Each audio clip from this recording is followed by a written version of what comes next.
இயக்குனர் மற்றும் நடிகரான கே பாக்யராஜ் அவர்கள் சில நாட்களுக்கு முன்னாடி எதிர்பாராத விதமாக காலமாயிட்டாரு.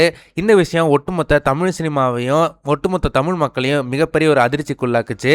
பாக்யராஜ் அவருடைய மகனான சாந்தனு பாக்யராஜ் அவருடைய மறைவுனால ரொம்பவே மனதளவுல பாதிப்படைஞ்சிருக்கிறாரு. இந்த நிலையில சாந்தனு பாக்யராஜ் பத்தியும் பாக்யராஜ் அவர்கள் இறக்கிறதுக்கு முன்னாடி அவர் சமூகத்துக்கு செஞ்ச ஒரு முக்கியமான நல்ல விஷயத்தை பத்தி பாக்யராஜ் அவருடைய குடும்பத்தினர் பாக்யராஜ் அவர்கள் பேசுற மாதிரியே ஒரு அனௌன்ஸ்மெண்ட் ஒன்னு ரிலீஸ் பண்ணிருக்காங்க.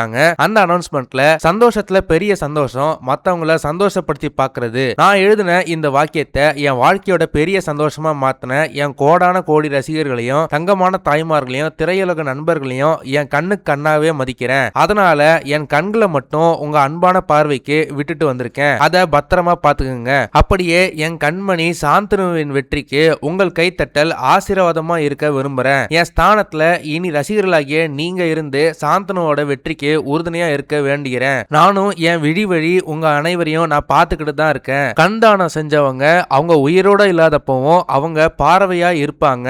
இந்த பூமிக்கு வரும்போதே எக்ஸ்பிரி டேட் குறிப்பிடாத உடல் இது.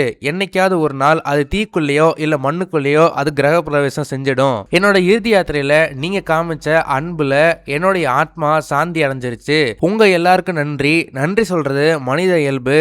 ஆனா நான் அதையும் தாண்டி வந்துட்டேன். இனிமே நான் நல்ல சினிமால நல்ல திரைக்கதையில நல்ல வசனத்துல நல்ல மனித மாண்புகள்ல உயிர்ப்பா இருப்பேன். இப்படிக்கு உங்கள் அன்புடன் பாக்யராஜ் அப்படின்னு அந்த அனௌன்ஸ்மெண்ட்ல போட்டிருக்கு. இந்த அனௌன்ஸ்மெண்ட்டை பார்த்த பலருமே ரொம்பவே எமோஷனல் ஆனாங்க. ஆனா இன்னும் சிலர் இதுல சாந்தனு பாக்யராஜ் பத்தி போட்டிருக்கு, ஆனா அவங்களுடைய மகளான சரண்யா பாக்யராஜ் பத்தி பெருசா எதுவும் பேசலையே அப்படின்ற மாதிரி கேட்டுட்டு வராங்க. இருந்தாலும் இந்த அனௌன்ஸ்மெண்ட் பார்க்கும்போது பலருக்குமே ரொம்பவே எமோஷனலா ஃபீல் பண்றாங்க. இதை பத்தி பார்க்கும்போது உங்களுக்கு என்ன தோணுது அப்படின்றத மறக்காம கமெண்ட் செக்ஷன்ல சொல்லுங்க. இந்த வீடியோ உங்களுக்கு பிடிச்சிருந்தா மறக்காம லைக் பண்ணுங்க, ஷேர் பண்ணுங்க. இதே மாதிரி தொடர்ந்து நிறைய இன்ட்ரெஸ்டிங்கான வீடியோஸ் பார்க்க வீ டாக்கீஸ் சேனலை சப்ஸ்கிரைப் பண்ணுங்க.